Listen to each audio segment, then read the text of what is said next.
J'aurais pu commencer cette vidéo par une définition, mais j'ai préféré commencer par une anecdote. À l'époque, j'avais 13 ans. J'allais tout le temps. Je passais mes journées au skatepark en fait, donc l'été ça en faisait partie, et là c'était un mois d'août. Il y avait souvent des racailles qui venaient dans ce skatepark. Et ce jour-là, il y a un mec qui m'interpelle sous prétexte que j'aurais maté sa meuf. Donc le gars, il était assis sur la pelouse, sur le côté. Il devait avoir 15-16 ans à peu près. Il était accompagné de 2 copains et de sa gonzesse. Il y avait sa moto derrière. Il m'interpelle. Je viens vers lui pour lui expliquer que non, naïvement, je lui explique que non, j'ai pas maté sa copine. Et là, le gars se lève, il commence à me bousculer. Le ton monte de son côté, pas du mien. Et à un moment, la gifle part de son côté. Il m'envoie une gifle. Je suis pas tétanisé, contrairement à ce qu'on entend souvent, dire voilà, j'étais tétanisé par la peur, j'ai pas bougé. Je suis pas tétanisé, mais je suis dans l'incompréhension. Je comprends pas. Pourquoi le gars me fout une tarte alors que j'ai rien fait, et surtout alors que ce gars est plus grand que moi. Et du coup, je réagis pas vraiment, je ne fais que reculer. Et je commence à dire, mais pourquoi tu fais ça? Qu'est-ce que j'ai fait? Pourquoi? Qu'est-ce que j'ai fait? Et à un moment, le gars m'envoie un premier coup de poing. Mon premier réflexe à ce moment-là, c'est de porter la main au visage parce que j'ai l'impression que le nez est cassé. Et en touchant le nez, déjà je vois que j'ai du sang sur le t-shirt. Et du coup, je regarde ma main et je vois qu'il y a du sang sur la main. Et je lève les yeux vers lui. Et ça, je l'oublierai jamais parce qu'à ce moment-là, il me regarde avec un sourire. Et c'est pas un petit sourire, c'est un grand sourire, un beau sourire avec les dents. Mon univers, mon système de valeurs s'effondre. Je suis dans l'incompréhension totale. Je comprends pas qu'un mec plus grand que moi, à qui je n'ai rien fait du tout, me frappe, mais surtout sourit au moment où je lui montre, où il voit que je saigne en fait. Ce putain de sourire, je l'oublierai jamais. Je suis pour la première fois confronté déjà à un coup porté à mon visage et surtout à l'absurdité. Je sais rien faire d'autre que de répéter pourquoi. Il m'envoie un deuxième coup de poing qui va m'exploser la lèvre, là, à cet endroit-là. La lèvre supérieure. Et plus tard, j'aurais gardé une grosse bosse là sur la lèvre. Je l'ai encore, mais on la voit moins. Et moi, toujours comme un demeuré, là, comme un demeuré, à répéter pourquoi. C'était ma première rencontre avec le sadisme. Et si j'avais mieux connu l'humain à cette époque-là, j'aurais su que parfois, face à un animal, la meilleure stratégie est de te comporter soi-même comme un animal. En tout cas, voilà pourquoi je considère que la psychologie peut sauver littéralement des vies et que comprendre certaines intentions derrière les gens, certains traits de personnalité et aussi l'influence du contexte peut vraiment nous sauver la vie et pas seulement nous aider à séduire des filles. C'est pour ça que les philogines, c'est pas juste comment séduire des filles, c'est vraiment comprendre l'humain, tout simplement.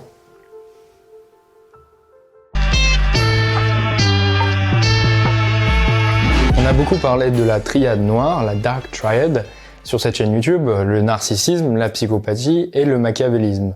Eh bien, les chercheurs, eux, ils parlent de plus en plus de la Dark Tétrade, c'est-à-dire ils rajoutent le sadisme dans la trilogie. Le sadisme, c'est quoi? C'est une tendance récurrente à prendre du plaisir dans le fait d'infliger de la souffrance à une tierce personne, une souffrance qui à la fois peut être physique ou psychologique et qui peut être provoquée par une autre personne que soi-même, et dans ces cas-là on est juste observateur, ou par soi-même. Beaucoup de gens pourraient penser que le sadisme et la psychopathie c'est un peu la même chose, que finalement le sadisme ça pourrait être une composante de la psychopathie ou un synonyme, et c'est vrai quand on regarde de plus près les deux se ressemblent, notamment sur le plan de la violence. On retrouve beaucoup l'agressivité, les comportements délinquants, la violence, etc. Donc oui, sadisme et psychopathie sont synonymes de violence, mais La grosse différence, c'est que la cause de la violence, elle n'est pas la même dans les deux cas. Le psychopathe est indifférent à la violence. La violence lui est banale. C'est son quotidien et elle lui est banale. Le sadique prend du plaisir à la violence. Donc, il n'est pas indifférent à la violence. Au contraire, bien au contraire, il ressent énormément d'émotions dans l'infliction de la violence et de la souffrance de sa victime. Le psychopathe est violent par impulsivité ou parce qu'il veut obtenir quelque chose là sur le moment. Le sadique, en revanche, il est violent même quand il n'y a pas d'intérêt à l'être et même quand ça lui en coûterait d'être violent. Finalement, une grosse différence qui existe entre les deux, c'est aussi surtout cette capacité du coup à ressentir les émotions de la victime, chose qui est impossible pour le psychopathe, mais qui semble être tout à fait possible pour le sadique, et on va voir ça maintenant en parlant du côté sombre de l'empathie.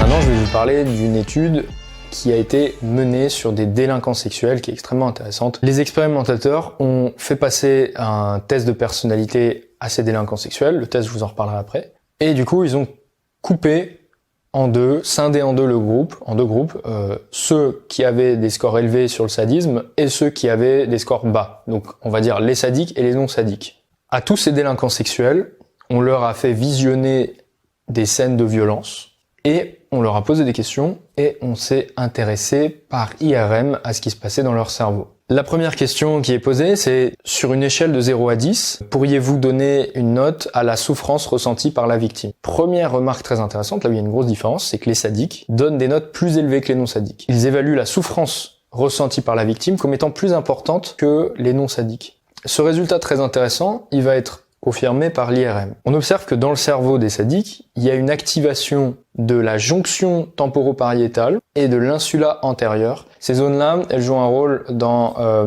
l'attention, dans l'empathie et dans la prise de conscience de ses propres émotions. Donc chez le sadique, il y a une plus grande activation de ces zones-là, ce qui laisse entendre que les sadiques ressentent plus fortement, encore une fois, les émotions de la victime.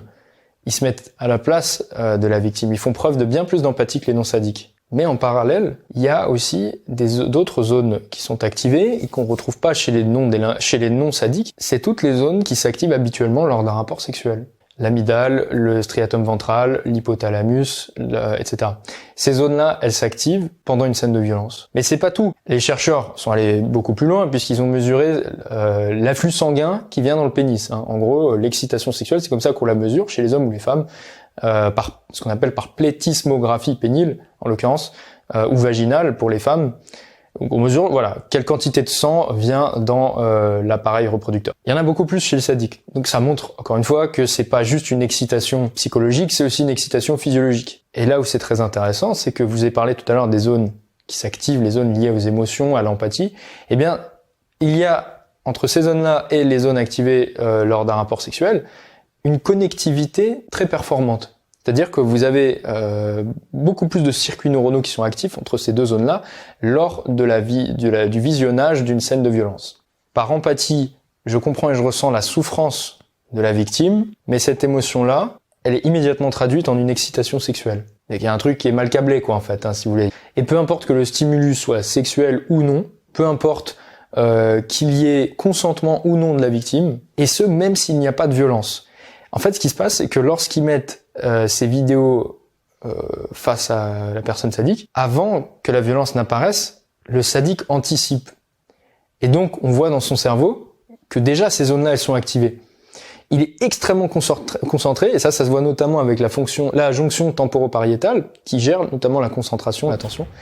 Il est très très concentré, parce que il attend qu'une chose finalement, c'est de percevoir la moindre lueur de souffrance, de ne pas en perdre une miette, si je puis dire. Et donc, il est extrêmement sensible à ce qui peut se passer. Vous voyez ce que je veux dire? Il y a une vraie attention, une vraie concentration sur l'éventuelle souffrance de la victime. Chose qu'on ne retrouve absolument pas chez les non-sadiques, qu'on retrouve d'ailleurs pas non plus chez les psychopathes. Les psychopathes sont juste indifférents à la souffrance. Donc, ils ressentent très peu d'empathie.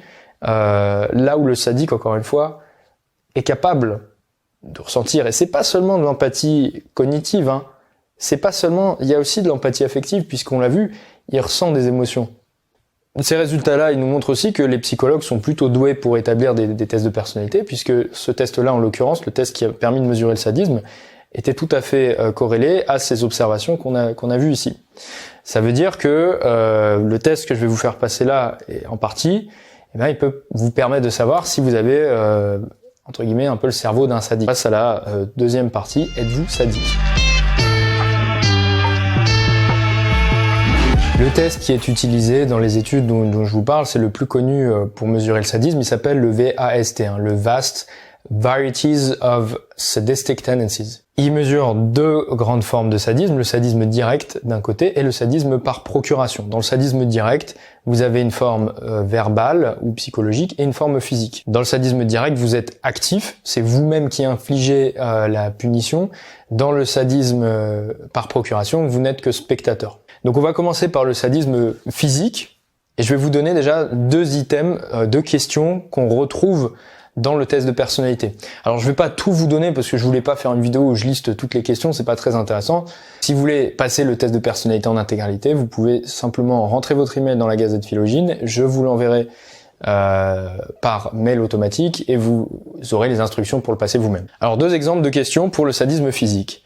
Il m'est arrivé de dominer quelqu'un par la peur. J'aime frapper ma partenaire au lit durant les rapports sexuels ou faire semblant. Voilà, déjà, est-ce que vous répondez oui ou non à ces deux questions ? Maintenant, je vais vous donner deux études qui ont permis de mesurer le sadisme physique pour que vous puissiez bien comprendre de quoi il s'agit. Imaginez, vous êtes un participant dans mon étude, je suis l'expérimentateur, je vous reçois, je vous accueille, je vous dis, vous avez le choix entre trois tâches. Vous pouvez, dans un premier temps, faire un test de tolérance au froid. Donc vous mettez votre main dans un bocal avec de l'eau glacée, dans un bac avec de l'eau glacée, des glaçons. Deuxième tâche que je vous propose, c'est de nettoyer des toilettes sales. Voilà. Troisième tâche, je vais vous proposer de tuer un insecte. Donc vous avez une machine, comme une machine à café avec un levier. Vous pouvez poser l'insecte et l'écraser. Et les insectes, donc c'est comme des petits, c'est comme des cloportes en fait. Vous voyez des gros cloportes, des cloportes qu'on voit dans les musées quoi. Donc ils sont dans trois, il y en a trois, d'accord. Ils sont dans des petits bocaux et ils ont un prénom chacun. Alors les prénoms c'est Muffin, Ike et Tootsie. Voilà, c'est des prénoms anglais, hein, je peux pas trop en demander. Et pourquoi ils leur donnent des prénoms ? Pour augmenter l'empathie du participant à l'égard de l'insecte, ce qu'on appelle leur donner un peu un côté humain, hein. L'anthropomorphisme pour utiliser un joli mot. Et donc, voilà, vous touchez pas l'insecte, vous le placez dans la machine et vous tirez le levier et ça fait un bruit. Et voilà. Alors, la vérité, c'est que on ne tue pas l'insecte. Hein. Je vous rassure, l'insecte est évacué dans un autre compartiment pour pas être tué. Dieu merci, encore heureux. Mais il y a un bruitage. Donc, le participant croit tuer l'insecte. Eh bien, les résultats montrent que plus vous avez un score élevé sur le test VAST, hein, pour mesurer le sadisme, plus vous allez avoir tendance à choisir la tâche avec l'insecte, plus vous avez eu tendance à choisir la tâche où vous fallait tuer l'insecte, plus vous avez pris du plaisir dans cette tâche. C'est-à-dire que ceux qui avaient pris le plus de plaisir, en fait, dans les trois tâches, c'était ceux qui avaient tué les insectes. La deuxième étude, vous jouez un jeu vidéo, vous avez un adversaire en face de vous, qui est en fait un compère, et vous devez gagner. À chaque fois que vous gagnez, vous pouvez infliger une punition à l'adversaire, et la punition, c'est du bruit blanc dans les oreilles, à une intensité que vous pouvez décider. C'est-à-dire l'intensité du bruit, elle est varie de 0 à 10, et vous pouvez décider de si vous voulez mettre fort ou pas fort. Donc quand l'adversaire remporte la partie, c'est un compère, donc il met toujours une punition qui est de 0. C'est-à-dire en gros l'intensité du bruit, elle est nulle. Les résultats montrent que parmi les participants, donc il y a ceux qui avaient des scores élevés en psychopathie et ou en sadisme, avaient tendance à, dès le début, mettre des punitions plutôt élevées. Jusqu'à là, pas de différence. Mais là où ça devient intéressant, c'est que les sadiques étaient les seuls à augmenter l'intensité de la punition lorsqu'ils comprenaient que l'adversaire n'allait pas répliquer, en fait. Que l'adversaire ne mettrait que des punitions nulles. Et c'est là où on touche encore un point très intéressant dans la définition du sadisme, que la souffrance est plus jouissive pour le sadique lorsque celle-ci est infligée à une personne qui est innocente, qui ne peut pas se défendre. Et on en revient à mon anecdote de tout à l'heure. Quand je me faisais violenter par ce type qui était plus grand et plus âgé que moi, je pensais à tort qu'il suffisait d'exprimer mon impuissance et mon pacifisme, hein, que lui a interprété comme de la faiblesse, pour le calmer, pour lui dire regarde, je suis pas méchant, j'ai pas envie de m'embrouiller avec toi, je suis sympa, pourquoi tu me fais ça, machin. Sauf qu'en fait ça, c'était interprété comme de la faiblesse, mais ça l'excitait. C'est ça qui provoquait encore plus son comportement violent à mon égard. Et si vous comprenez pas ça, dans la situation, vous pouvez pas vous défendre, vous allez vous faire bouffer. Deuxième forme de sadisme qui est mesurée dans le VAST, dans le VAST, c'est le sadisme verbal ou le sadisme psychologique. Alors, je vous donne 2 exemples de questions.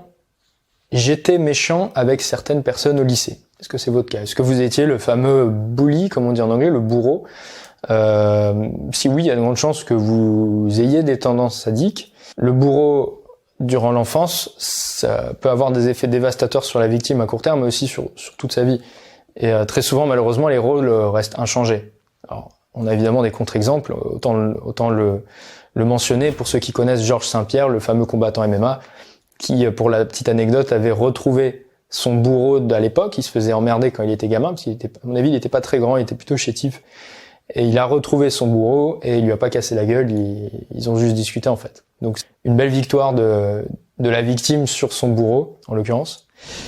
Deuxième question, quand on se moque de quelqu'un, c'est marrant de voir la personne s'exaspérer ou s'énerver. En anglais, c'est upset. En couple, je peux vous donner 2 petits exemples qu'on peut trouver. Alors, typiquement, un homme qui engueule sa femme, un petit peu timide, un peu réservé, dans une scène où il y a beaucoup de monde autour d'eux et qui sait pertinemment que ça va la mettre mal à l'aise et qu'elle va rougir et qu'elle va être hyper mal à l'aise, hyper gênée. C'est une forme de sadisme psychologique. Une femme qui, durant un repas avec des amis, avec plein de gens autour, le mari n'est pas loin, donc elle parle de son mari, et puis elle va feindre de pas faire exprès de sortir une bourde sur son mari, une bombe humiliante sur lui, avec le fameux oups, comme ça, et en sachant pertinemment que ça va mettre son mari mal à l'aise. Dans les études en psychologie, on voit bien que l'agressivité, elle existe de toutes parts, hein, que ce soit les hommes ou les femmes. Mais en général, l'agressivité physique et directe est plutôt représentée chez les hommes, et l'agressivité psychologique, plus insidieuse, est plutôt représentée chez les femmes. La troisième forme de sadisme, c'est le sadisme par procuration, c'est-à-dire je suis moi-même tranquillement en train d'observer une personne qui inflige de la souffrance à une autre personne. Alors, je vous donne deux questions qui sont assez étonnantes. Dans les jeux vidéo, j'apprécie les éclaboussures de sang réalistes. Voilà. Parce que vous jouez à des jeux vidéo violents. Dans les courses de voiture, ce sont les accidents que je préfère. Voilà. Est-ce que vous avez répondu oui? Vous connaissez probablement le troll d'internet. Eh bien, sachez que les chercheurs en psychologie le connaissent également et s'intéressent beaucoup à ce type de comportement sur internet. Ils ont des échelles pour mesurer le caractère troll de chacun. Et ce qu'ils ont montré, c'est que il y avait une corrélation entre le sadisme et les comportements de trolling. En fait, si vous voulez, l'anonymat, c'est un excellent catalyseur de sadisme, parce que tout simplement, on peut s'amuser entre guillemets, sans les conséquences négatives qui sont habituellement associées au fait de se retrouver face à la personne. Hein. Donc il y a un côté par procuration qu'on retrouve à nouveau ici. Les trolls d'internet prennent du plaisir dans le fait de toucher un point sensible chez une personne, de pousser cette personne-là à bout psychologiquement, de la pousser à se comporter de manière irrationnelle, de manière émotionnelle, à se ridiculiser un petit peu face au groupe. Et il y a des trolls d'internet qui sont très doués, qui ont poussé certains influenceurs, youtubeurs, ce que vous voulez, à devenir complètement tarés, à faire des vidéos où ils sont complètement dans des états complètement irrationnels. Et là, le troll sait qu'il a réussi. Mais c'est une forme de sadisme par procuration, en tout cas selon les chercheurs. Quand vous associez sadisme et isolement social, vous avez ce type de comportement de troll. Ce qu'il faut bien comprendre, c'est que le troll a besoin d'empathie. Pour ça, il faut connaître sa victime. Le sadisme n'est rien sans l'empathie, c'est-à-dire le fait de se mettre à la place de l'autre. Il y a plein d'exemples de personnalités publiques qui ont été poussées à faire un peu n'importe quoi par des trolls d'internet. Le plus connu, qui je trouve est assez rigolo pour le coup, et plutôt bon enfant, c'est l'exemple de Shia LaBeouf et de la communauté de 4chan. Je vous invite à aller voir des vidéos là-dessus, c'est plutôt rigolo, c'est plutôt intéressant. Après, il y a des exemples qui sont moins rigolos, où il y a certaines personnalités publiques qui ont été pousser jusqu'au suicide, hein. Donc on voit que ça peut aller très loin aussi. Alors faut pas se leurrer, hein, on est tous plus ou moins sadiques, c'est comme n'importe quel trait de personnalité, c'est un continuum. Des exemples de sadisme au quotidien qu'on fait tous à peu près, probablement qu'on a tous fait dans notre vie sans s'en rendre compte, il y en a plein. Alors je peux vous en donner quelques-uns. Le fait de se satisfaire de l'échec d'une autre personne, il y a plein de gens qui ressentent du plaisir lorsqu'une autre personne, même un ami, même quelqu'un de la famille, a eu un échec. Un autre exemple, c'est de rigoler de quelqu'un qui vient de se faire mal, ou un exemple peut-être un peu plus féminin pour le coup, mais lancer des rumeurs sur une personne, lancer des fausses rumeurs sur une personne, ou exagérer des choses, notamment sur la sexualité d'une autre femme. On pourrait parler de sadisme au quotidien, mais la différence aussi, c'est que il va y avoir des gens qui vont ressentir de la culpabilité et des regrets, et d'autres qui ne vont pas en ressentir. Et c'est là que vous avez une différence entre ce qui est dangereux pour une société et ce qui ne l'est pas. En conclusion, on pourrait se demander, mais à quoi sert le sadisme ? Le sadisme a plutôt tendance à détruire le groupe. Alors à quoi il sert et pourquoi il a été sélectionné par l'évolution ? Pourquoi il a été préservé ? La réponse des chercheurs à ce niveau-là, qui est plutôt hypothétique, c'est que le sadisme et la cruauté, ce serait une forme dérivée des comportements de prédation. Les comportements de prédation qui ont une réelle utilité, qui ont eu une réelle utilité à une époque où il fallait chasser, où il fallait aller tuer des animaux, et très souvent les tuer en étant proche d'eux, à proximité. Alors oui, il y a les lances, mais il faut finaliser d'une certaine manière. Donc tuer de ses propres mains, ça demande probablement beaucoup plus de sang-froid que tuer à distance. La cruauté était peut-être une sorte de paravent face à la sympathie qu'on pourrait avoir pour un animal qui est un animal mignon qui a rien demandé à personne et qui est en train de se faire tuer. Parce qu'en soi, c'est ça, hein, la chasse, c'est pour soi-même tuer un animal qui, en soi, n'a rien fait de mal. C'est pas une punition. Donc les sadiques auraient eu un avantage par rapport aux autres et peut-être une facilité à tuer plus grande que les autres. Quoi qu'il en soit, pour ceux qui veulent passer le test de personnalité en intégralité, donc je vous invite à mettre votre mail dans la Gazette Philogine. Pour ceux qui se posent des questions par rapport au Club des Philogines, sachez par exemple qu'on a parlé de ce genre de sujet lors de la réunion de mardi dernier. On a un Philogine qui nous a présenté une étude de cas. Voilà, il s'est retrouvé dans une embrouille et il nous a dit voilà ce qui s'est passé, qu'est-ce que vous en pensez ? Alors moi je donne mon avis en tant que psychologue, hein, je donne un point de vue par rapport à la psychologie, par rapport à ce type de choses. Pas mal de philogines vont donner des anecdotes, on échange beaucoup comme ça, par anecdote, et on a aussi des philogines qui sont experts dans un domaine, et là en l'occurrence on a parmi nous un prof de self-défense, et du coup il a donné son avis là-dessus. Moi j'essaie vraiment d'apporter un point de vue psychologique, et c'est pour ça que le Club des Philogines c'est pas seulement la première communauté de séduction en France, en francophonie, c'est aussi surtout la première communauté où la psychologie est le thème numéro 1 de nos réunions. Comment est-ce qu'on peut utiliser la connaissance de l'humain à la fois pour séduire, effectivement, pour comprendre les femmes, mais aussi pour le couple, évidemment, mais aussi pour ce type de situation-là, embrouille, mais aussi pour l'aspect professionnel, les entretiens, la vente, le marketing, voilà, toutes ces choses-là. C'est nécessaire de comprendre l'humain. Je considère que c'est un excellent outil, et pas seulement comprendre l'humain, mais aussi développer des compétences transversales, des compétences qui sont utiles dans tous ces domaines-là.